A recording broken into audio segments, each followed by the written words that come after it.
harkan fim ko wanda yake irin harkokin nan namu ko kuma wanda za a ɗauki wani abu nasa a haska a duniya. To lallai bakwai yana samun ɗaukaka da su da wannan ko mai sayan kaddarori. To nahisin bakwai ba a cika samun wannan buɗin ba. Akwai mumtazizansa wanda yake da rufin asiri, akwai kuma sa'idan auren bakwai wanda yake ɗauke da komai da duk wani nambobi na nau'in kuɗi da akwai shi a wannan bakwai ɗin, shi ne yake kawo babban arzikin. Kuma mafi tari za ka samu auren bakwai ana samun 'ya'ya maza suna fin yawa mafi tari, ɗaiɗai ne za ka ga mata suna fin yawa. Kuma za ka ga yaran sukan taso da baiwa da sanuwa da shuhura, kuma yara ne irin wanda suke tunawa da iyaye. Akwai dai albarka a cikin wannan auren gidan bakwai. Sannan kuma akwai da yawa wasu za ka ga ba su da komai sun yi auren ka ga daga baya sun zama sun yi arziki. Shi yasa Allah subhanahu wa ta'ala yake faɗa a cikin suratul Nuri, yace ku ba marasu dama, wato wanda ba su da ƙarfi auren ku. Da sannu Allah zai iya zawowa ya yalwata musu arziki su zama kuma masu yalwa insha Allah. Saboda haka wani zai iya zuwa neman auren 'yanka ka ga cewa bai da komai, to a duba menene alkhairin da ke cikin auren.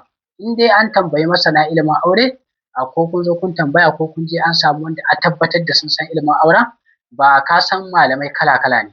Akwai malamin da shi abin da ya sani tafsiri, akwai malamin da abin da ya sani wa'azi, akwai malamin da abin da ya sani kaɗai amsa fatawa, akwai malamin da abin da ya sani kaɗai Ƙur'ani.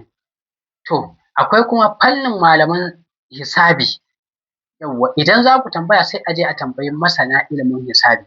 Shi malamin da ba masanin ilimin hisabi ba ne, malami ne na wani fanni Ƙur'ani ko wa'azi ko tafsiri, abin da zai gaya maka cewa kawai zai ɗora ka akan cewa dukkan wani aure ka ga da alkhairinsa.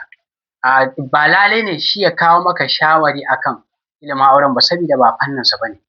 Za a iya samun bambanci, in ma ya baka shawaran ka je ka yi istiharan binciken auren, kuma akwai istihara fa, akwai kuma hisabi wanda yake ɓangare na aure, ilimin aure. To da yawa ana samun irin wannan mistake ɗin. In ka san malami ba fanninsa ba ne akan abu, a daina zuwa malamai tambaya akan abin da ba shi ne fanninsu ba. Idan za ka je tambaya akan ilimin aure ko sana'a, ka samu malaman hisabi wanda suke wannan ne fannin nasu.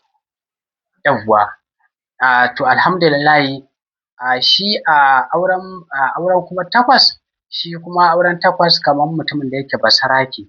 Shi wancan auren bakwai da muka faɗa a baya, ana samun irin su misalan wanda suke da auren bakwai, irin su wanda za ka samu Aliyu da Aisha, ko Aliyu da Maimuna, ko kuma Aliyu da Maimuna, sannan kuma ko kuma mai sunan Umar da Ramlat, ko kuma mai sunan ga sunan akwai 'yan bakwai ɗin, ko kuma ga su nan dai 'yan bakwan sun kwakkwanta mu. To idan ka duba irin waɗannan sunayen za ka samu duk yanda suke, ko kuma Aminu da Aisha, dukka ka ga irin auren bakwai ne. Duk da dai cewa auren takwas ne, duk da dai cewa masu wannan suna da muka faɗa akwai wani ƙaulani da ke cikin malamai a cikin hukuncin Aisha. To amma irin waɗannan sunayen kamar irin su Aliyu, Aminu, idan sun auri Aisha a kowane fuska yana da alkhairi.